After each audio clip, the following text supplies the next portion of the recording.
I didn't discover my brother's secret by accident. I discovered it because he sealed it away too carefully. In our attic, hidden behind insulation he insisted on installing himself, I found letters from another woman, photos of a life I'd never seen, and a child's drawing that called my brother Dad. That was the moment my family stopped being mine. The attic had never felt dangerous to me before. It was just a quiet space where old Winters lived, boxes of forgotten shoes, a broken fan, dust that smelled like time. I went up there because of a small water stain on the ceiling. Nothing urgent, nothing dramatic. At least that's what I told myself as I climbed the ladder, one careful step at a time, holding my breath like older women do without realizing it. Daniel had helped seal this attic years ago. He had been unusually serious about it.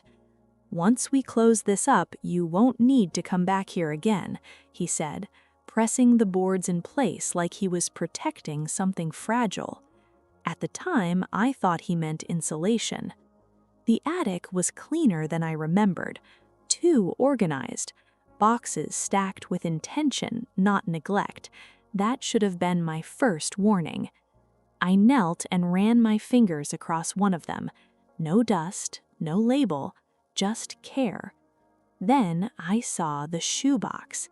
It was tucked behind a larger crate, pushed back just enough to avoid attention, but not enough to disappear. A plain brown box, no writing, no tape, closed gently as if someone expected it to be opened one day. I told myself to leave it alone. I didn't. Inside were letters, dozens of them, folded carefully, tied once with a thin piece of string. The handwriting belonged to a woman who knew my brother intimately, not passionately, not desperately, calmly, steadily, the way people write when a life has already been built. She wrote about repairs, about money, about waiting. And then she wrote about a child. "He asked why you don't sleep upstairs anymore." My hands went cold. I sat down hard on an old trunk, the wood pressing into my legs as if to keep me there. I read faster, then slower, hoping context would rescue me. It didn't. At the bottom of the box was a drawing, crayons, a house, 3 stick figures holding hands. One said Mom, one said me, and the third, written carefully like it mattered, said my brother's name. I closed the box. Then I opened it again, because sometimes the truth needs to hurt twice before it feels real. I didn't sleep that night, not because of insomnia, but because the house itself seemed to hold its breath. The attic, which had always been a quiet witness to my life, suddenly felt alive, almost whispering secrets I had never been meant to hear. I kept picturing that shoebox over and over, the letters, the child's drawing, the handwriting that called my brother Dad. Morning came, and I barely noticed it. I made coffee, but the steam did nothing to warm me. I stared at the kitchen table as if it were the crime scene it had become in my mind. How could Daniel, the man everyone trusted, the man I had always respected, live a secret life right under my nose, right under our roof? I waited for my heart to slow. It didn't. I knew what I had to do next. I returned to the attic. This time, I brought gloves, a notebook, and a sense of determination I didn't know I still had. I opened the shoebox again, carefully. I touched the letters, letting my fingers trace the familiar curves of her handwriting. She wrote like someone who loved quietly, patiently, a love meant not to be seen by the world. The words were gentle, almost apologetic, but each sentence weighed heavily. They spoke of routine, of domesticity, of shared weekends, of small disappointments, of birthdays celebrated in silence, and of a boy.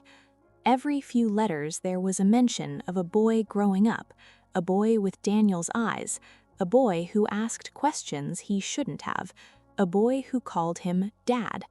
My stomach churned, my hands shook.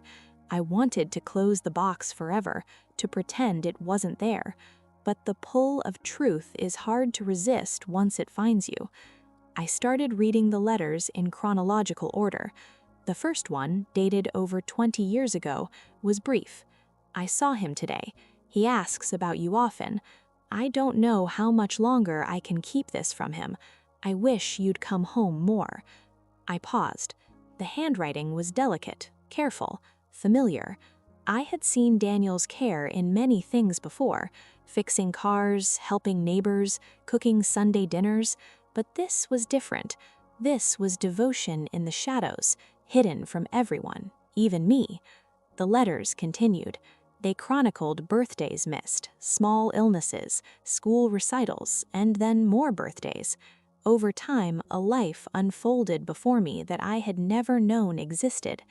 Daniel had been living two lives for decades, two parallel existences, never intersecting, always hidden. And the boy, his son, grew up within that secret world. The drawings became more elaborate as the years went on. One showed a tree with roots extending far below the ground. Another showed a house with a fence and a garden full of flowers. And in every one, Daniel's name appeared, carefully written, a silent declaration. I cried. I sat on the attic floor with letters spread around me like fallen petals. The betrayal didn't feel sudden, it felt inevitable. How had I never noticed? How had everyone in town never noticed? Daniel was meticulous, charming, and polite. Everyone trusted him. Everyone believed him. I pulled out one of the last letters. It was recent, written just a few months ago. He's asking more questions now. I told him the truth about his father, but I can't tell him everything yet. I'm afraid he'll hate us both. I wish my life had been simpler, but I can't change it. I hope someday he'll understand. My hands went cold. The boy must be a teenager by now. 16, 17, old enough to know, old enough to be hurt. And here I was, a woman in my 50s, discovering it first. I sat back against the wall, trying to breathe. I thought of Daniel. I thought of the man everyone praised, the man I had always seen as dependable, and I realized something terrifying. That man didn't exist, at least not the way I thought he did. He existed in pieces, one version of him for the world, one version for the woman and child in the shadows. I felt my hands shake. I felt my chest tighten. And then I felt anger, not loud screaming anger, but the quiet, persistent anger that builds slowly like water eroding stone. I needed proof. The letters weren't enough. I had to see photographs. I had to see faces. Names written in handwriting alone were not proof enough for a family that depended on facts, not whispers.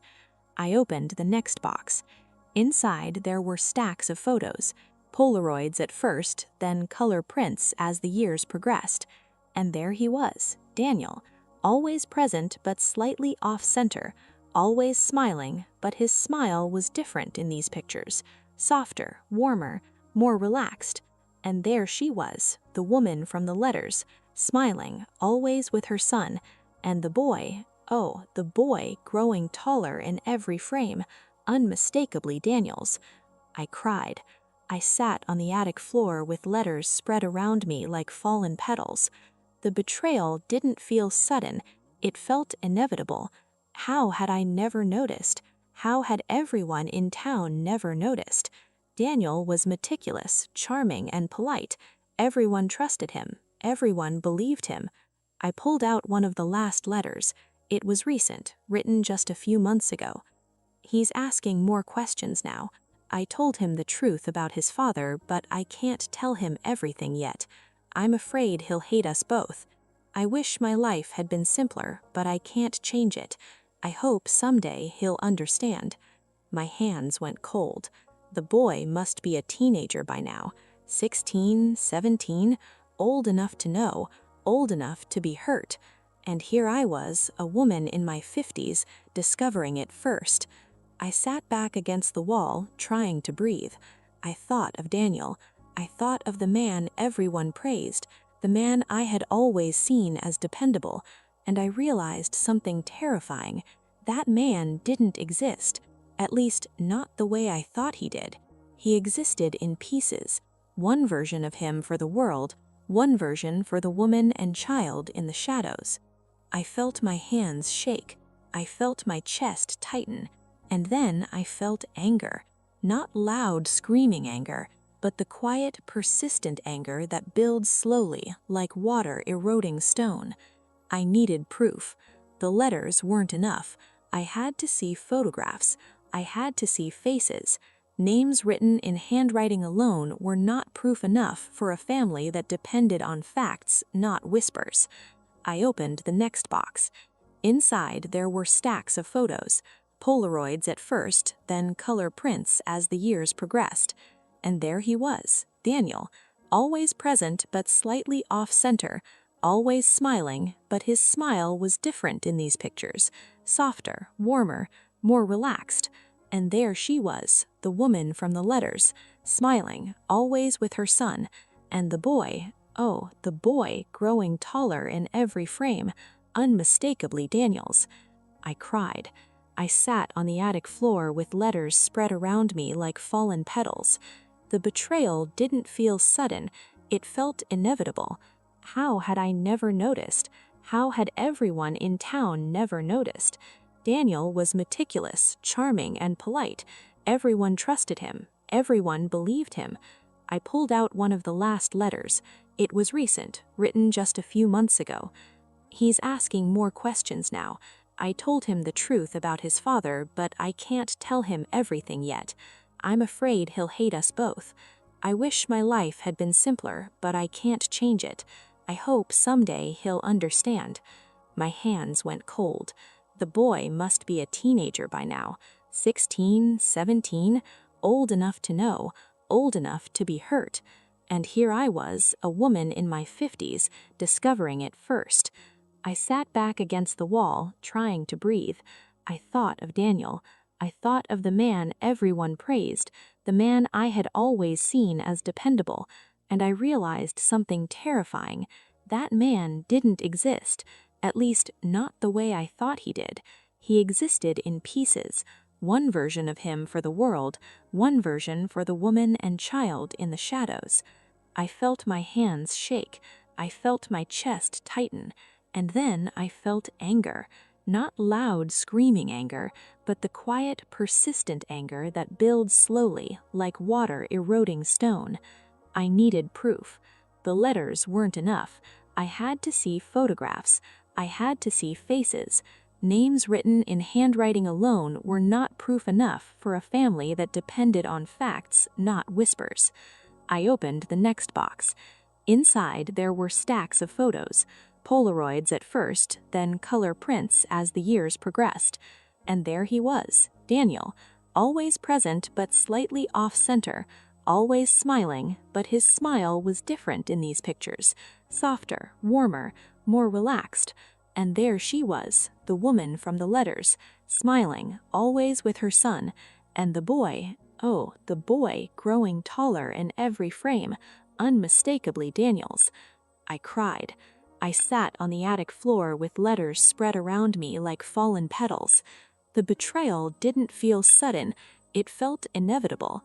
How had I never noticed? How had everyone in town never noticed? Daniel was meticulous. I couldn't stop thinking about the letters, the photographs, the boy's drawing. Every detail replayed itself in my mind, like a film I wasn't ready to watch. I tried to tell myself I was imagining things, that Daniel's life had been transparent, that maybe this was some misunderstanding, but I knew better. By mid-morning, I had returned to the attic again. I needed to see everything with my own eyes, to touch proof, to measure the depth of the betrayal. The house was quiet, too quiet, and that silence pressed against me like a warning I couldn't ignore. I opened the shoebox, and there they were, the letters, stacked like tiny bricks of truth. My hands shook as I sifted through them. The handwriting, the careful sentences, the dates, everything pointed to a life Daniel had kept entirely hidden from me, from the family, from everyone. Then I found a photo I hadn't seen before. It was Daniel holding a small boy on a swing, both smiling. The boy's hair was the same sandy brown as my brother's, the eyes unmistakably his. And behind them, in soft focus, was a woman watching them, smiling gently. Not a stranger, not an acquaintance, the mother. I felt my stomach twist. This wasn't just a secret affair. This was a family. A life carefully tucked away, growing alongside the one we all knew, parallel yet invisible. I sank to the attic floor, the photo trembling in my hands. The reality hit me harder than I could have imagined. Daniel had been living two lives for decades, perfectly balancing one public, respectable existence while quietly nurturing another family in silence. And I had just stumbled into it. I spent the next hours combing through everything: letters, photographs, drawings, even receipts and notes hidden at the bottom of the box. Each artifact added layers to the story. Each detail confirmed what I had feared. Daniel had been meticulous, but even the most careful lies leave traces. There were birthday invitations addressed to the boy and the woman, carefully hidden among old newspapers. There were small gifts, receipts for toys and clothes, a calendar with school events meticulously marked, a reminder of homework, a dentist appointment, a piano recital. Everything pointing to a life lived in the shadows. And then, as I was about to put everything back, I saw something that made my heart stop entirely. A recent letter, barely a month old, folded neatly at the bottom of the shoebox. He's asking questions now, and I can't put him off anymore. He needs to know his father. I just hope he's ready for it. My mind raced. The boy was now a teenager, a boy old enough to demand answers, old enough to be hurt, old enough to reject his father if he didn't approve. And here I was, the first family member to learn the truth. I felt an overwhelming responsibility, not just to uncover the secret fully, but to manage its revelation, carefully, wisely, without causing more pain than necessary. I couldn't undo the past, I couldn't erase what Daniel had done, but I could be the bridge, the witness, the one who ensured that when the truth came out, it did so with some measure of care. I took a deep breath and called Daniel. I needed to see him. I needed to understand, to hear his side, to confront him with what I had found. When he arrived, he was his usual calm, polite self. He smiled, holding a loaf of bread in one hand, like nothing had changed. But the moment I placed the shoebox on the table, the smile faltered. He sat down slowly, and for the first time I saw a shadow pass across his face, a flicker of fear, maybe, guilt, maybe, the realization that decades of careful concealment had come crashing down in a single afternoon. I opened the letters one by one and laid them on the table. He didn't move to stop me, he didn't deny, he simply watched, his hands folded tightly in his lap. "I found everything," I said quietly, my voice steady but carrying the weight of years of betrayal. "The letters, the photos, the drawings, I know about her, I know about him, about your son." He exhaled slowly, a long, measured breath, as if carrying the burden of truth for the first time, and then he spoke. "I didn't want anyone to know. I wanted to protect both families. I thought I could manage it, keep everything separate, make it harmless." I wanted to scream. I wanted to ask how he could call this harmless, how he could live a life in which half the truth was a lie to those who trusted him most. But instead, I stayed silent, letting the weight of his confession settle between us. He continued, "I never meant for anyone to get hurt. I made choices I thought were right at the time. I wanted to love without causing chaos. But chaos had arrived. It had landed in the attic, in my hands, in my chest. The boy was real, the woman was real, and the life Daniel had hidden was undeniable. I told him we needed to meet the boy, that the truth could no longer wait, that he deserved honesty. His hands shook as he nodded. He admitted he was afraid the boy would reject him, afraid our family would fall apart, afraid of himself.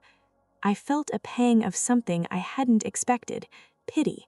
Not for Daniel, not yet, but for the boy who had lived in shadows, wondering about a father who never claimed him publicly, a father who had hidden him from the world. And yet, even in the pit of betrayal, I understood that confronting this truth was necessary. Families survive lies, sometimes, but they can only heal when truth is faced head-on, painfully, openly. Over the next few days, we prepared. Daniel and I made plans to approach the boy gently. We called the woman, explaining that I knew, that it was time, that the weight of decades could no longer rest on her shoulders alone. When I finally met him, the teenager, I saw everything in his eyes: confusion, wariness, fear, curiosity, and a quiet longing for the father he had only known in part. And in that moment, I realized something profound.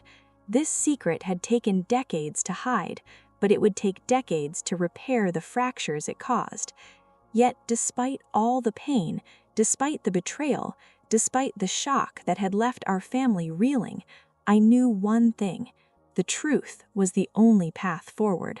Because secrets buried in attics, no matter how carefully stacked, never stay hidden forever.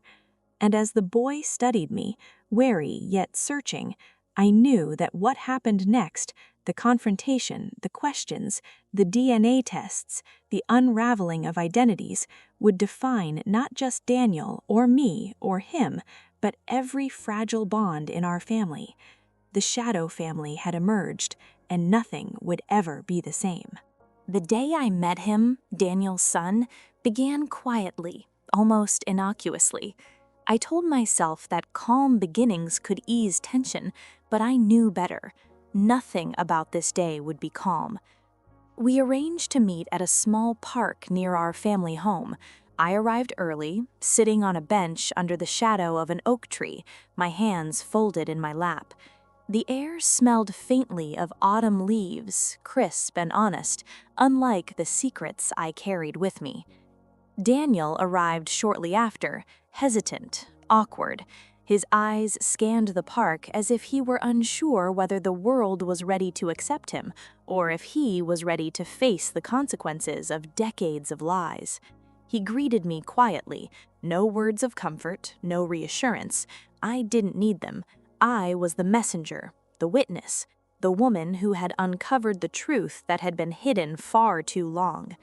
And then he appeared, a teenager, tall for his age, hair tousled, eyes wide with curiosity and caution. He froze when he saw Daniel. Recognition flared instantly, not from familiarity but from instinct, from an innate connection his body remembered even if his mind did not. Daniel stepped forward slowly. "Hi, I'm your father," he said, voice careful, measured, like each word had been practiced for decades. The boy flinched, then looked at me, silently asking why I was here. I gave him a gentle nod, signaling that this truth, however heavy, was necessary. I know everything, and I think it's time you knew the rest too."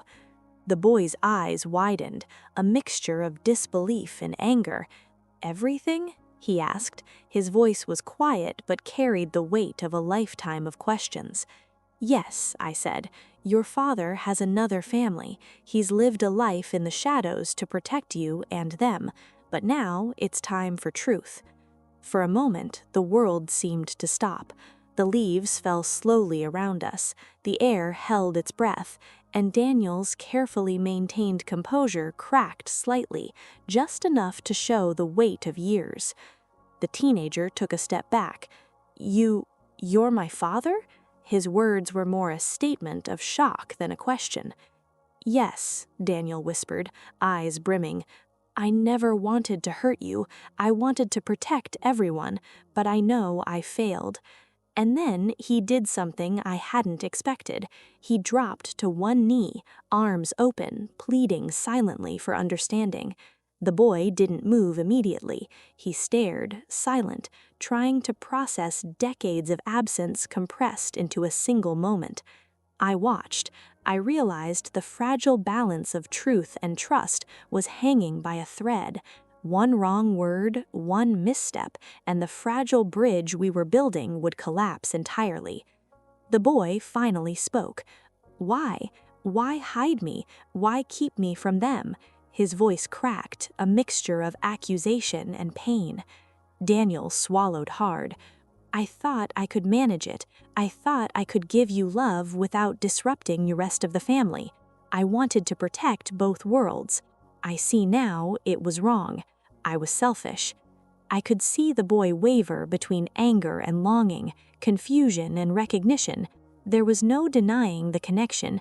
His features mirrored Daniel's perfectly. Same curve of the chin, same eyes, same hands. Genetics, undeniable. But genetics could not explain the years lost, the holidays spent apart, the milestones missed. For a long moment, the three of us sat in silence. The boy's gaze shifted to me, searching for answers.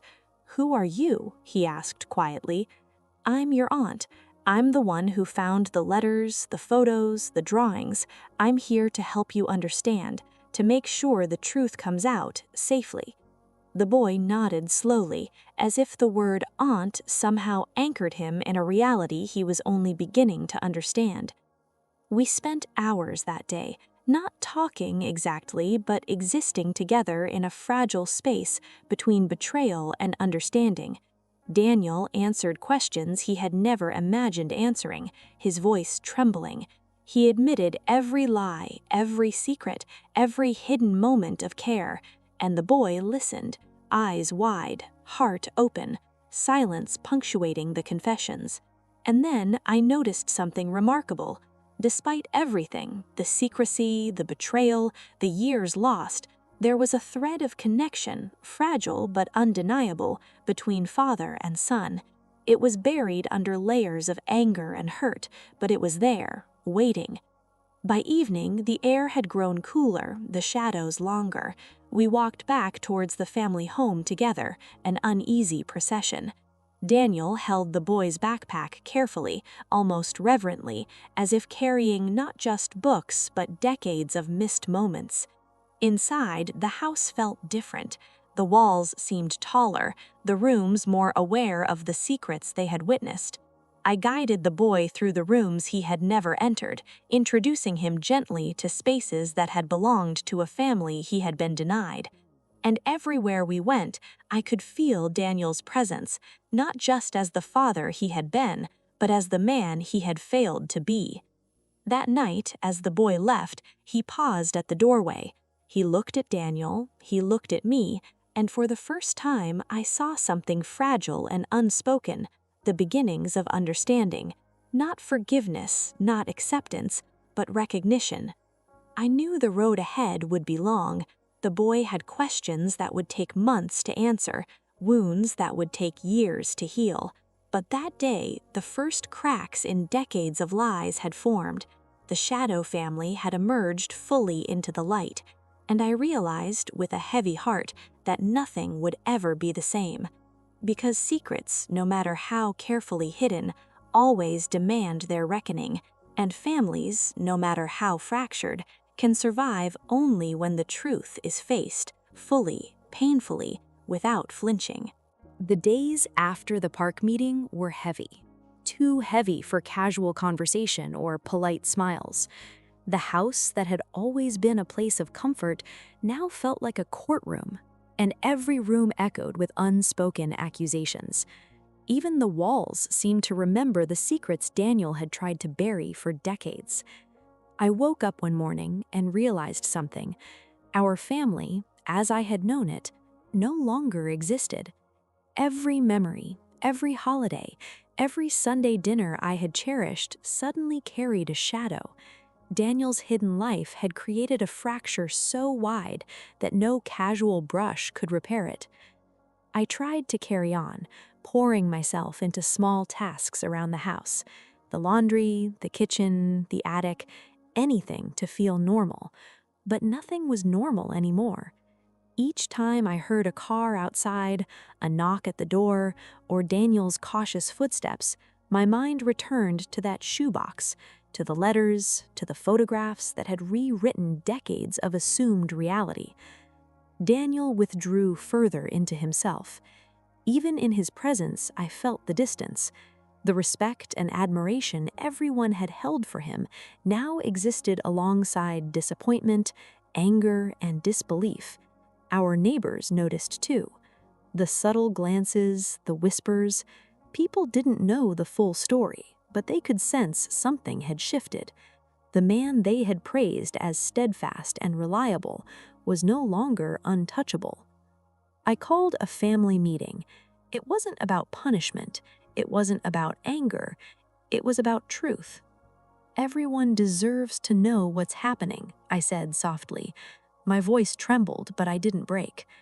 "Daniel has a son we didn't know about, a family he has hidden for decades. We need to understand it, confront it, and face the consequences together." The room fell silent. My younger siblings, nieces and cousins, all looked at each other, unsure whether to speak or retreat. Daniel's shoulders slumped. I realized in that moment that the weight he had carried alone was immense, yet he had shared it too late. The moral reckoning began quietly, almost imperceptibly. Conversations that had once been routine, dinner discussions, weekend visits, holiday plans, now carried a tension so thick it could be cut with a knife. Every shared memory became a question. Every inside joke became a reminder of what had been hidden. And the boy, Daniel's son, had to be included in all of it. We arranged visits, careful introductions, and slowly, painfully, he began to understand the world that had existed without him. But he didn't forgive immediately. How could he? How could anyone forgive the decades of absence, the lies, the careful concealment of a life he had a right to know about from the start? DNA tests followed, not because there was any doubt, but because legalities required confirmation. Each result reinforced the reality we already knew. Daniel's son was undeniably a part of our family, and that confirmation didn't heal wounds, it magnified them. Our family identity, once assumed to be clear and unbroken, had fractured. Our family tree now included branches we had never seen. Birthdays had to be recalculated, legal documents updated. The small world we had relied upon to be simple and stable no longer existed. I watched Daniel at times and saw the collapse of the man he had believed himself to be. The public Daniel, the one everyone respected, was now inseparable from the secret Daniel, the man who loved in silence but harmed through absence. Guilt weighed heavily on him, and it was tangible. Every glance, every sigh, every hesitant step toward his son carried the weight of his choices. I tried to mediate. I tried to bridge the gap between the boy and Daniel, between the boy and the rest of our family, but it was a delicate, painful dance. One wrong move, one careless word could undo the fragile progress we had made. The boy asked questions I couldn't fully answer. "Why hide me?" he asked repeatedly. "Why not just tell us?" And Daniel's answers, hesitant, tearful, and regretful, were only partially comforting. He admitted selfishness, fear, shame, and a desire to control outcomes that were already out of control. Family gatherings became exercises in patience and endurance. Old traditions now included new members, new roles, and new tensions. Holidays were different. Birthdays were different. Even mundane evenings carried the echoes of the past, years of deception that had built walls between us. And through it all, I realized something important.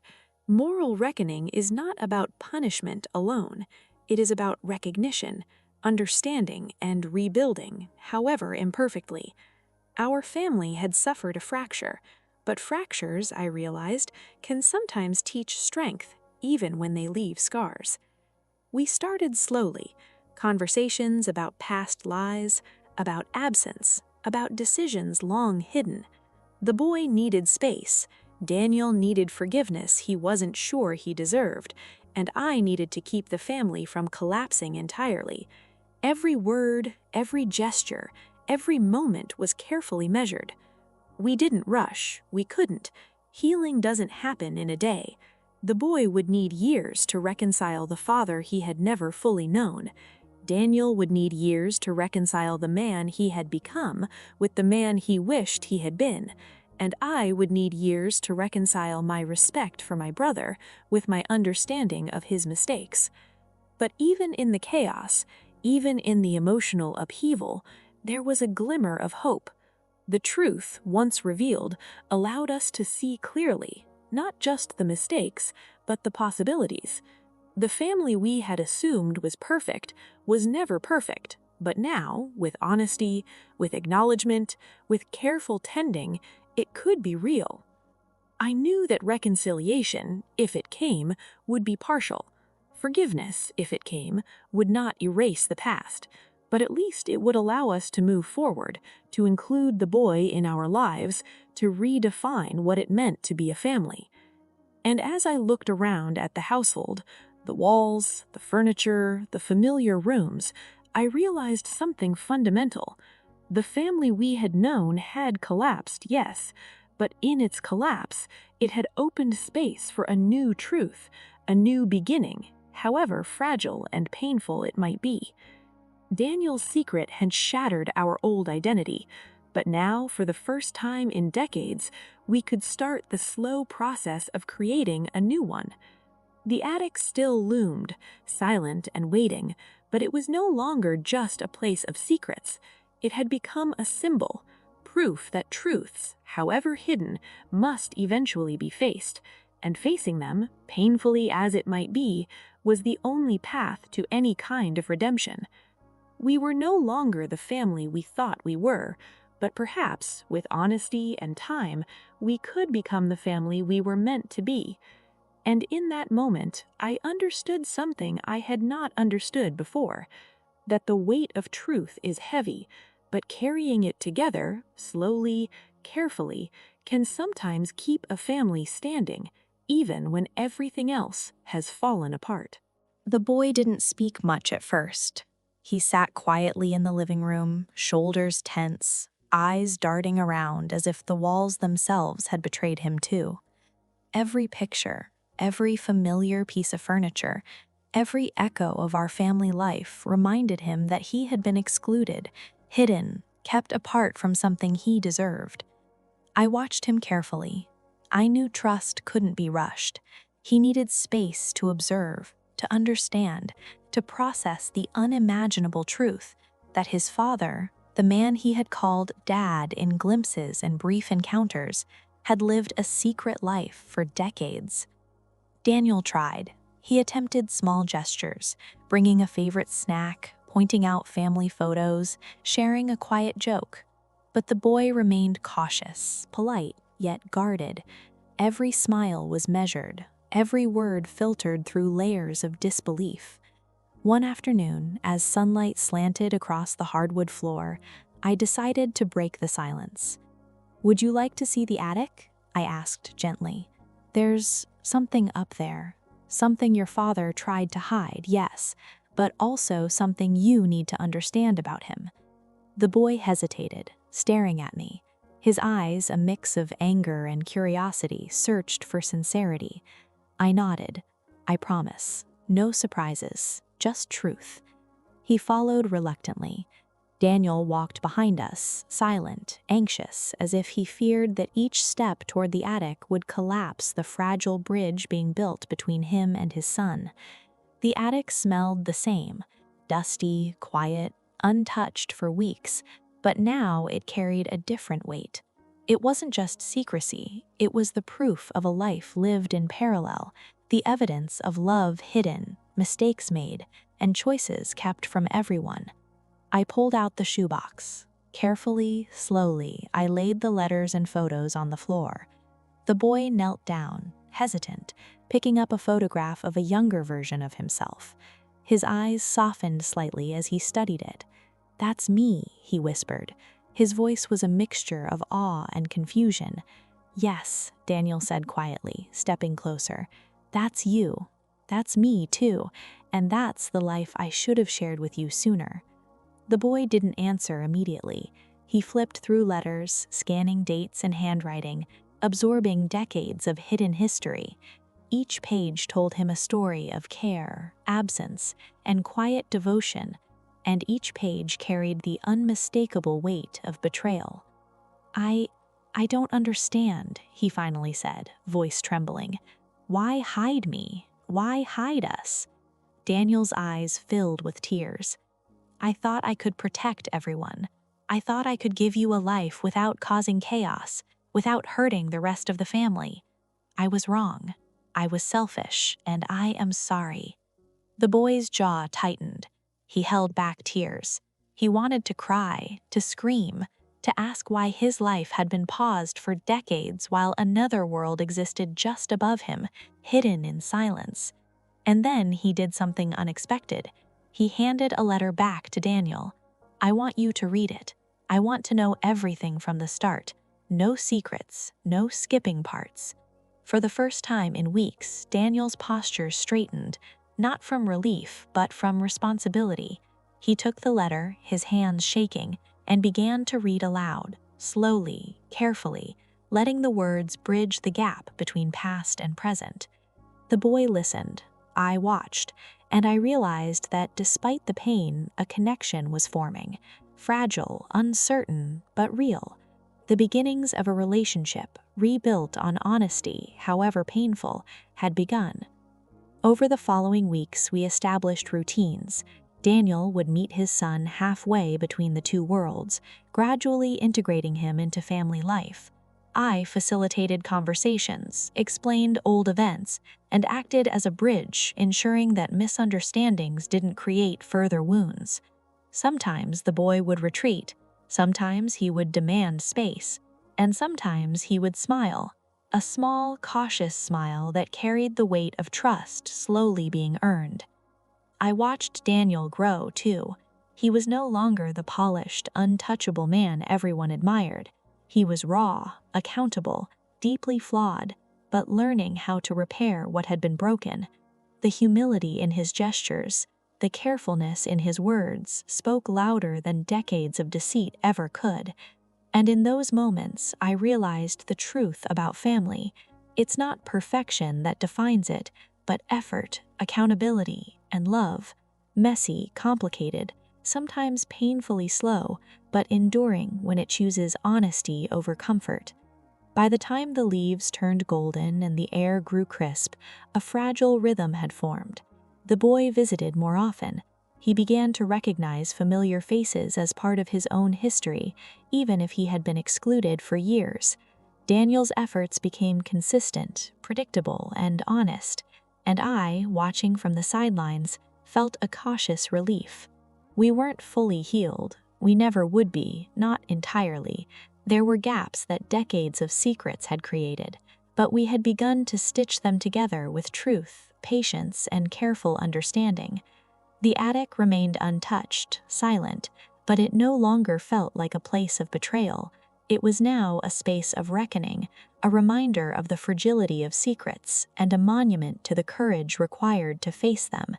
And I knew, finally, that families can survive even the deepest fractures if truth is allowed to breathe. Because even shadows, when confronted, can lead to light. The morning the DNA results came, I woke with a tight knot in my chest. Even though we all suspected the truth, the moment of confirmation carries a weight no intuition can prepare you for. I had tried to sleep, tried to ignore the small panic fluttering in my stomach, but the house was too silent, too still. Everything felt like it was holding its breath, waiting for what we all already knew. Daniel sat at the kitchen table, hands wrapped around a coffee mug, staring at nothing. His face had aged in the past few weeks, etched with stress lines I had never noticed before. The public version of him, the confident, dependable man everyone admired, was gone. All that remained was a father, stripped of illusions, confronting consequences he had hidden for decades. His son, the teenager, sat across from him, silent but alert. He had grown more comfortable over the past few weeks, but today was different. Today was about certainty, about proof. He needed confirmation, not words or gestures. He needed evidence. The envelope sat between them. The sealed results from the lab, crisp and unyielding, carried the power to erase any lingering doubt. I sat beside the boy, feeling the tension in the room like static electricity. Daniel finally exhaled. "Do you want to open it?" he asked. His voice was low, cautious, as if the wrong word could shatter everything. The boy nodded, hands shaking slightly. He took the envelope and slid it open. The paper inside was clinical, sterile, yet its implications were anything but. He scanned the lines, his eyes widening slightly. Then he looked at Daniel. The boy's gaze was sharp, searching. "It's true," he said, his voice barely above a whisper. I really am your son." Daniel's hand flew to his mouth. He swallowed hard, as if the word son carried decades of lost moments in a single syllable. Tears formed in his eyes, blurring the line between relief and regret. He looked at me, then at the boy, then back at the results. I am so sorry," he said finally. "I failed you. I failed both of you." The boy didn't respond immediately. He wasn't sure if forgiveness was even possible yet. Instead, he studied Daniel, studying the father he had always imagined, the man he had been denied, the man who had lived a life in secret while he grew up in absence. And then, slowly, the first tentative connection formed. A glance, a small nod, a recognition that, despite betrayal, this man before him was still his father. I felt a mixture of relief and sorrow.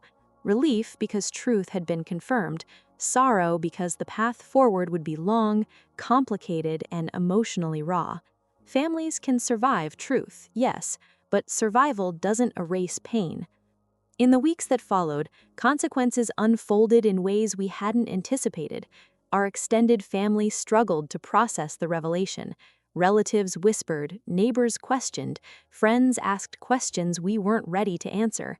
The house, once a place of comfort, became a nexus of confrontation, reflection, and emotional negotiation.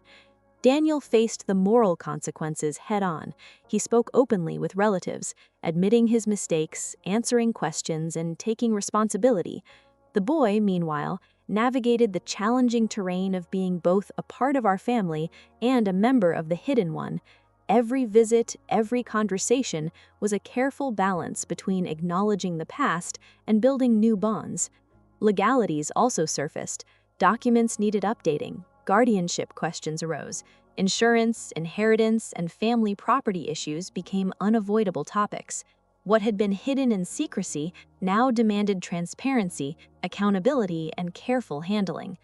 And yet, amidst the chaos, subtle signs of reconciliation emerged. The boy began to laugh during visits, small smiles breaking through the armor he had built. Daniel became more patient, more consistent, more present. And I, watching from the sidelines, began to believe that while the fractures were deep, they were not impossible to mend. I realized something crucial. DNA doesn't just confirm biology, it confirms connection, history, and responsibility. It forces accountability. And in our case, it forced a reckoning that words alone could not accomplish. By the end of the month, a tentative rhythm had formed. The boy joined family meals, sometimes quietly observing, sometimes engaging cautiously. Daniel learned to navigate apologies and trust-building exercises, learning that being present was more important than words. And I continued to act as the bridge, ensuring that fragile connections weren't broken before they had time to grow. The attic remained untouched, a a silent monument to the years of hidden life, a reminder that secrets, no matter how well kept, will eventually demand truth. But it was no longer a place of dread. It had become a symbol of reckoning, a turning point where honesty replaced deception. Even as we moved forward, the consequences of Daniel's choices lingered. Relationships had been tested, trust fractured, and identities challenged. Yet, in confronting the truth, we discovered something essential. Families aren't defined by perfection or secrecy. They're defined by the effort to repair, to acknowledge mistakes, and to embrace truth, no matter how painful. And in that painful embrace, a new beginning slowly took shape. The weeks that followed the DNA confirmation were both exhausting and transformative. Every interaction carried weight. Words had to be chosen carefully, gestures measured, and silences respected. Families don't heal overnight, and trust, once broken, cannot simply be restored. It must be rebuilt, piece by piece. The boy began spending more time in our home. At first, he stayed in the guest room, quiet, observing, hesitant to disrupt routines he had been excluded from for so long. He watched our habits, our patterns, and slowly started finding his own place within them. Daniel's presence changed too. He became more consistent, helping with chores, showing up for meals, listening without defensiveness. I saw him struggle with guilt daily, but also work tirelessly to rebuild what had been lost. Small victories, like a shared laugh or a conversation without tension, felt monumental. And yet, there were moments of raw tension. The woman, his mother, remained a looming presence in our thoughts, though physically distant. Calls and messages confirmed her continued guidance and care, but the distance made every decision more delicate. How do you welcome a child into a family he never knew existed without undermining the bond he had grown up with? How do you reconcile decades of secrecy without letting resentment fester? I tried to act as a buffer. I explained gently to the boy the choices his father had made, framing them not as excuses but as context. He wasn't perfect, I told him one afternoon, but he's trying, and sometimes trying is the only way forward. He nodded slowly, eyes thoughtful. I don't know if I can forgive him yet. You don't have to. Not now, not ever if you're not ready, but you can start by understanding him, and yourself, and your place in all of this. Slowly, small bridges began to form. The boy began joining our family meals, helping with chores, even laughing quietly at our old jokes. He started to notice similarities between Daniel and himself, the way their hands moved, the expressions in their eyes, the quiet habits they shared. Biology confirmed it, yes, but shared experiences began to build connection too. Daniel, meanwhile, learned the value of patience in ways he had never imagined. Every question from his son, every hesitation, every doubt, required honesty. There were no shortcuts, no hidden answers, no excuses, just truth, repeated and explained again and again until it began to take root. And then came the day of the first real family event together, a casual Sunday brunch. It was awkward at first, stiff and polite, but the boy held his own space, participating cautiously yet deliberately. Daniel sat beside him, guiding, supporting, answering questions without defensiveness. For the first time, the rhythm felt like a family beginning to stitch itself together. Yet, underlying everything was the woman, the mother who had protected and nurtured him in secrecy. I saw it in Daniel's calls, in the boy's reflections, in the quiet pauses when he spoke of her. She remained a part of his identity, just as our family was now too. I realized then that reconciliation wasn't about erasing the past or choosing sides. It was about acknowledging every truth, holding space for each person's experience, and allowing a new blended family to emerge organically. We spent evenings talking, laughing, and slowly learning one another. The boy shared hobbies he had grown up with in the hidden household, music, drawing, small traditions his mother had instilled. Daniel listened with fascination and humility, absorbing every detail. And in that exchange, a fragile connection blossomed between father and son. I acted as a witness and guide, offering reassurance when tempers flared and mediating misunderstandings before they escalated. Every small smile, every tentative handshake, every shared memory became a victory. The attic, once a place of betrayal and secrets, became a quiet symbol of accountability. It reminded us that truths, no matter how painful, must be faced, and that facing them allowed space for growth, understanding, and eventually healing. Even with progress, there were setbacks, moments of anger, moments of doubt, moments when the weight of decades of deception threatened to undo everything.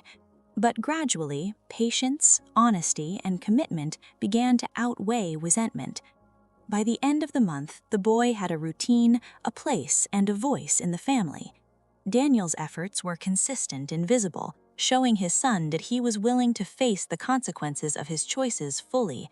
And I, watching silently at times, realized that despite the fractures, a new family identity was emerging, one that included everyone, acknowledged the past, and looked cautiously but optimistically toward the future.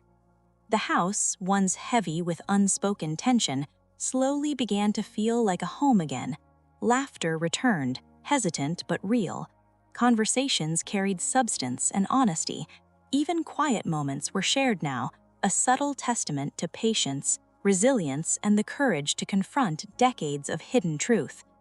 I realized finally that family isn't just about proximity or blood, it's about presence, accountability, and the willingness to face truth together. And in that understanding, I found hope. Hope that despite betrayal, despite pain, despite secrets kept for decades, love and honesty could still rebuild what was broken. The journey wasn't over. Forgiveness and trust would take years. But for the first time, all of us, Daniel, his son, and the rest of the family, were walking that journey together. And that, I realized, was the most important step of all. The ripple effect of Daniel's secret life reached far beyond our household. Even though we had begun the slow process of healing internally, the outside world was another story. Our neighbors, relatives, and longtime friends, people who had admired Daniel for decades, were suddenly forced to confront a truth they had never suspected. It began subtly with whispers at local gatherings, polite questions from distant relatives, and casual comments that carried double meanings. "I heard there's a new addition to the family," one neighbor remarked, with curiosity tinged by skepticism. Every word was a reminder that nothing stays hidden forever, and that reputation, no matter how carefully curated, is fragile. Our extended family was divided. Some were shocked but willing to accept the boy as part of the family. Others were skeptical, struggling to reconcile the man they had respected with the father who had hidden a son for decades. Family dinners became tense exercises in diplomacy, careful navigation of emotions, and the management of unspoken judgments. I found myself stepping into the role of mediator constantly, explaining, reassuring, smoothing over misunderstandings. Every conversation was a delicate balance, honoring the boy's feelings, acknowledging Daniel's mistakes, and keeping the family from splintering further. The boy, meanwhile, struggled with conflicting emotions. He wanted acceptance, but he also carried the weight of decades of absence. He wanted to be part of our family, yet he feared losing the life and love his mother had built for him in secret. One evening, during a family gathering, I noticed him quietly observing everyone, hesitant to join in. I walked over, placing a hand gently on his shoulder. I whispered, "It's okay to take your time. You belong here, but you don't have to do everything at once." He nodded, but the tension in his shoulders remained. I realized that integration wasn't a single moment. It was a process, a series of small, incremental steps, each requiring patience, empathy, and honesty. Daniel watched silently, aware of the fragility of these moments. He had to rebuild not only his relationship with his son, but also the trust of the extended family. Every misstep could undo the fragile bridges forming between us all. He spoke openly at times, acknowledging mistakes, expressing regret, and listening carefully to concerns. And slowly, the extended family began to respond. Some relatives expressed anger and disbelief. How could he hide this? They demanded. We trusted him. He betrayed all of us. Their words were sharp, but they also opened dialogue, forcing Daniel to confront his choices publicly for the first time. Others, surprisingly, offered quiet support. They recognized the difficulty of the situation, the challenges of human imperfection, and the courage it took to finally reveal the truth.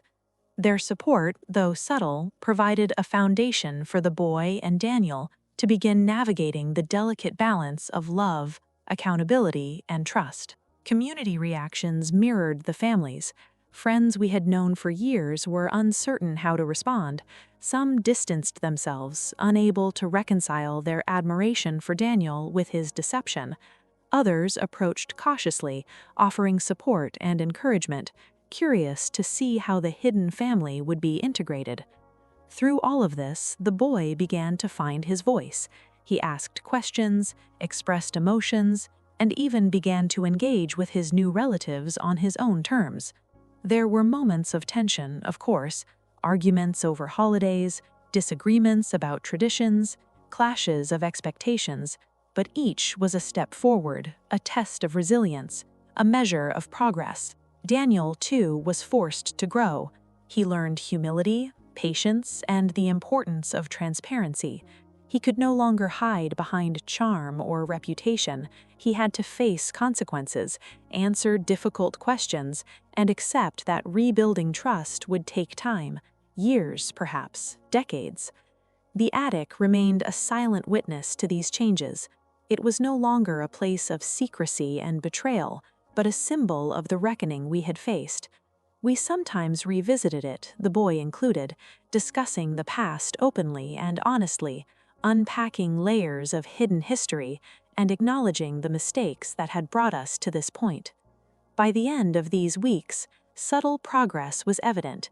The boy participated more freely in family events, laughing occasionally, sharing small personal stories, and forming bonds with relatives he had never known. Daniel maintained consistency in his efforts, showing genuine care and accountability, and I continued to guide, mediate, and support, ensuring that the fragile connections were nurtured rather than broken. Even amidst progress, tension lingered. The shadow of the hidden woman, the mother who had raised him in secrecy, remained present. We communicated carefully, ensuring her role in his life was respected. The boy's loyalty and love for her had to be acknowledged, even as he forged new bonds with Daniel and our family. I realized then that reconciliation doesn't erase complexity. Blended families, fractured histories, and hidden truths create layers of challenges that cannot be simplified. But with patience, transparency, and empathy, these layers can be navigated. Trust can be rebuilt. Relationships can grow. And despite pain and betrayal, a family can emerge stronger, more resilient, and more connected than before. By the time the seasons shifted, the house felt subtly different. Laughter returned more frequently, conversations became richer, and the boy began to feel at home. He had a place, not just in our home, but in our hearts. And Daniel, though still grappling with guilt, had begun to reclaim his role. Not the man he had once been, but a father learning how to be present, accountable, and genuine. The community and extended family reactions, while challenging, had taught us all an important lesson. The weight of truth is heavy, but carrying it openly allows growth. Concealment may protect temporarily, but transparency builds endurance. Families, even when fractured, can heal. Slowly, carefully, and with intention. And in that slow, delicate process, I began to see something extraordinary, a new, blended family emerging, not perfect, not without scars, but real, alive, and ready to face the future together. The day felt different from the moment I woke. There was a quiet energy in the house, a sense that something had shifted, not dramatically, not perfectly, but enough to feel like a turning point. The seasons had changed outside, golden leaves swirling in the breeze, but inside, the air carried a calm that had been absent for months. Daniel sat at the table, his son across from him. Neither spoke immediately. Instead, they shared a glance that carried years of absence, questions, hurt, and slowly, tentative trust. It wasn't perfect, not even close, but it was something real. I watched from the doorway, feeling a rare mix of relief and pride. Months of emotional labor, patient conversations, and careful mediation had brought us here. The boy had begun to belong, not as an outsider looking in, but as a rightful member of our family. And Daniel, though still humbled by guilt, had begun to embrace his role as a father, not just biologically, but with accountability, presence, and care. The morning unfolded slowly. We had no grand plan, no speeches, no announcements, just breakfast, quiet chatter, and small gestures. The boy poured syrup on pancakes carefully. Daniel complimented him with a warmth that felt earned, and I felt the tension in the room ease ever so slightly. Later, we gathered in the living room. Photos from the attic, once a source of secrecy and betrayal, were carefully displayed, acknowledged, and shared. The boy looked at them with curiosity, occasionally smiling, occasionally sighing, absorbing the history of a life he had been denied and now partially reclaimed. Daniel spoke quietly, almost to himself. "I can't change the past," he said, "but I can try to be here now, and I will, every day." The boy nodded slowly, a small but significant gesture. It wasn't forgiveness fully, it wasn't acceptance entirely, but it was acknowledgement, recognition, a fragile bridge that had begun to form between father and son. The extended family had slowly adjusted too. Visits became easier, conversations less strained, and laughter started returning in fits and starts. Neighbors began to notice the subtle change, the gradual emergence of a household learning to navigate complexity with honesty and care. Even the woman, the boy's mother, was part of this new rhythm, communicating openly, allowing her son to navigate both worlds. Boundaries were respected, and slowly a blended family dynamic began to emerge. It wasn't perfect, it never would be, but it was real, alive, and built on the foundation of truth. That evening, we sat together on the porch, the sun dipping low over the horizon. The boy leaned back in his chair, Daniel beside him, and I watched as they shared stories, jokes, and quiet moments of understanding. For the first time, I felt that we had reached a semblance of balance, a family that had endured deception, reckoning, and emotional upheaval, yet had begun to form new bonds, tentative but promising. I realized something essential. Families are not defined by the absence of mistakes. They are defined by the willingness to face them, to rebuild, and to embrace each other fully, flaws and all. The boy's presence, once a source of hidden guilt, had now become a catalyst for growth, connection, and authenticity. The attic, once the epicenter of betrayal, had become a quiet monument to the truth. It reminded us that secrets, no matter how long buried, will demand reckoning, and when reckoning comes, it offers the opportunity for change, healing, and the creation of something new. As dusk settled over our home, Daniel and his son laughed softly over a shared memory, one built not on secrecy, but on honesty. I smiled quietly from the doorway, realizing that despite everything, we had reached a place where love, accountability, and patience could coexist. The boy now had a home in both the world he had known and the family he had never known. Daniel had reclaimed his role, not as a perfect father, but a present and accountable one. And I had witnessed the extraordinary power of truth, resilience, and the slow, careful rebuilding of a family fractured by decades of hidden lives. We weren't the family we had imagined decades ago. We were something new, messy, imperfect, sometimes fragile, but real. connected by honesty, shared experiences, and the willingness to embrace the pain of the past to create hope for the future. And as night settled over our home, Daniel and his son laughed softly over a shared memory, one built not on secrecy, but on honesty. I smiled quietly from the doorway, realizing that despite everything, we had reached a place where love, accountability, and patience could coexist. The boy now had a home in both the world he had known and the family he had never known. Daniel had reclaimed his role, not as a perfect father, but a present and accountable one, and I had witnessed the extraordinary power of truth, resilience, and the slow, careful rebuilding of a family fractured by decades of hidden lives. We weren't the family we had imagined decades ago.